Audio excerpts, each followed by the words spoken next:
देखिए ये अभी का टॉपिक नहीं हो सकता क्योंकि एक बहुत बड़ा सब्जेक्ट है। एक जी बहुत सर। बड़ा सब्जेक्ट है, इसमें हम कुछ कुछ आपको बताते रहते हैं।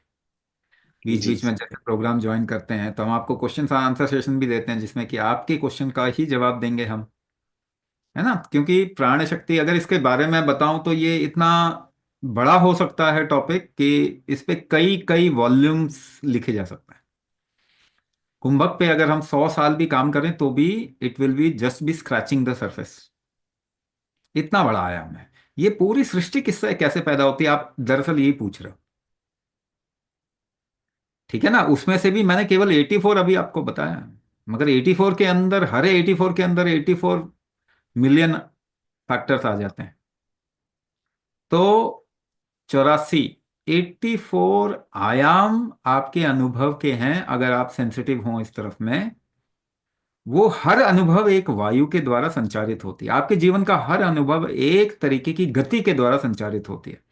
गति, अब देखो मैं शॉर्ट में आ जाऊंगा और भी, मैं 84 भूल जाओ, मैं आपको और दूसरे तरीके से समझा देता हूं और शॉर्ट में समझाता हूं।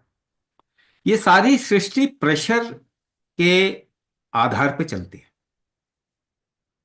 बिना प्रेशर के गति नहीं हो सकती कोई भी। अगर बादल को एक जगह से दूसरी जगह जाना है तो कैसे? High pressure to low pressure. अगर पेड़ में पानी चढ़ना है तो high pressure to low pressure. अगर आपके शरीर में कोई भी काम होना है तो हाई प्रेशर, प्रेशर ग्रेडियंट में होता है, high pressure to low pressure. इसको आयुर्वेद वात कहता है। बिना प्रेशर के कोई गति नहीं हो सकती। और गति अलग अलग तरीके की हो सकती है। हमारे शरीर में ही अगर हम इसको डिफाइन करने की कोशिश करें तो 72,000 तरीके की, और उससे थोड़ा ज्यादा, 72,000 तरीके की गति होती है, जिसको हम 72,000 नाड़ियों के रूप में बोलते हैं। मगर वो सभी के सभी प्रेशर ग्रेडियंट में ही होते हैं। तो प्रेशर मूलभूत नियम है डायनामिज्म का, किसी चीज के चलन का, किसी चीज की गति का, किसी भी चीज के आगे बढ़ने पीछे मूवमेंट का। प्रेशर को वात कहता है आयुर्वेद। प्रेशर को क्या कहता है आयुर्वेद? वात कहता है। तो आपके शरीर का एक प्रेशर का इकोसिस्टम है। वात का एक इकोसिस्टम है। दूसरा, प्रेशर से ही टेम्परेचर चेंज होता है। आप जमीन में नीचे जाते जाओ, गर्मी बढ़ती जाएगी। प्रेशर जितना बढ़ेगा टेम्परेचर उतना बढ़ जाएगा। तो प्रेशर टेम्परेचर का भी संचारक है, रेगुलेटर है।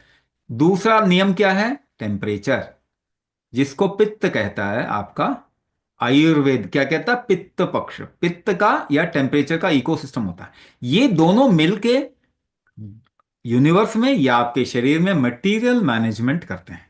मटेरियल को एक फॉर्म से दूसरे फॉर्म में बदलते हैं या उसका संचारण करते हैं। मटेरियल के संचारण को हम कफ कहते हैं। तो आपने सुना वात, पित्त, कफ। राजा कौन है लेकिन?